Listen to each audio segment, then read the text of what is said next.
Good morning, it's November 29th, and this is To My Liberal Friends. As we enter December, we're getting closer and closer to the real beginning of the 2024 presidential race. And it'll be unlike one that we've seen for some time. And one thing is certain, it looks like it'll be a race between two old men. And I say that because at the moment, both Biden and Trump are the presumptive favorites to win their party's nomination. And before I get into what a race between these two would look like, I want to caveat that statement with some things that might change the dynamics of the race. Joe Biden is now 81, will be 82 this time next year, older than any man to hold the office. He's looking more and more like his age. His verbal gaffes are piling up, and the public is starting to take notice. His age has become a major point with both Democrats and Republicans.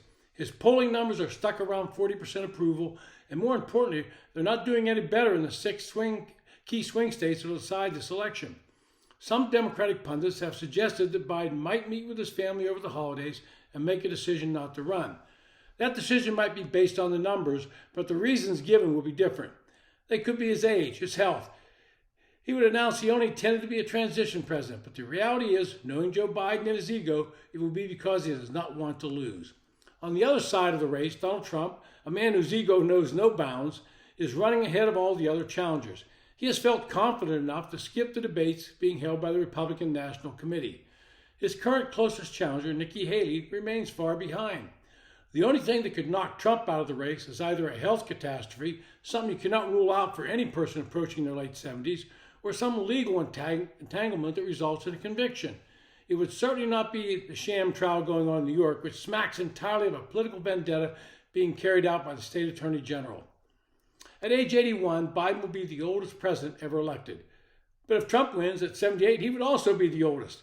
In a September Reuters poll, 70% of voters, including 65% of Democrats, said Biden is too old to be president. 56% said Trump's too old. Now, Trump would also be the first candidate to run for president while under indictment on criminal charges, 91 felony charges to be precise. Nevertheless, the indictments do not appear to have cost him any support from the voters.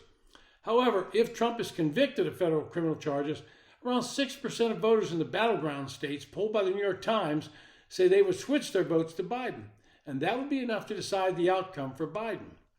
We've not seen this dynamic of two former presidents running against each other. Biden is the incumbent, Trump is immediate predecessor, since the 1800s.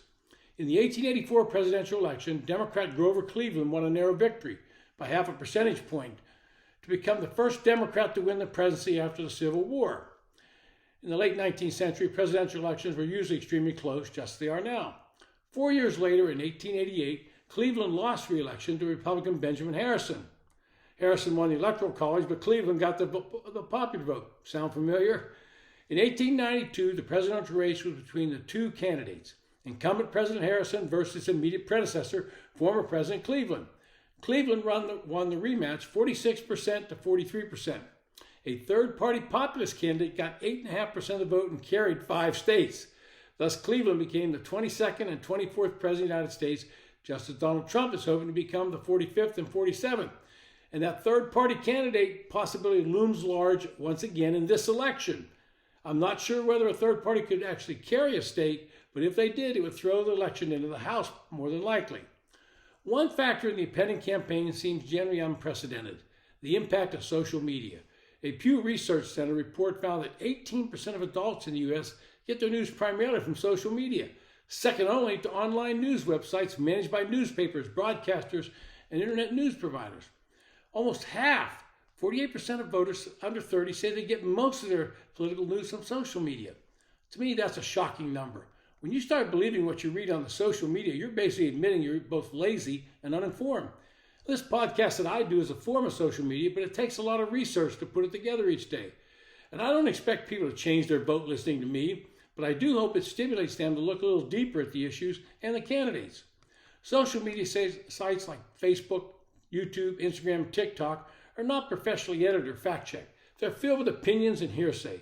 Pew found that Americans who rely on social media as their primary news source were the most likely to hear both fake news and wrong news. Young voters seem to be especially pessimistic about the economy.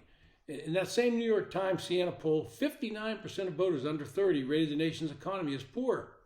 President Biden's robust 34-point national lead over Donald Trump among voters under 30 in the 2020 election diminishes to just 1 point in the current battleground states poll. And I read where young voters are calling the current economy vibe session. They love little terms like that.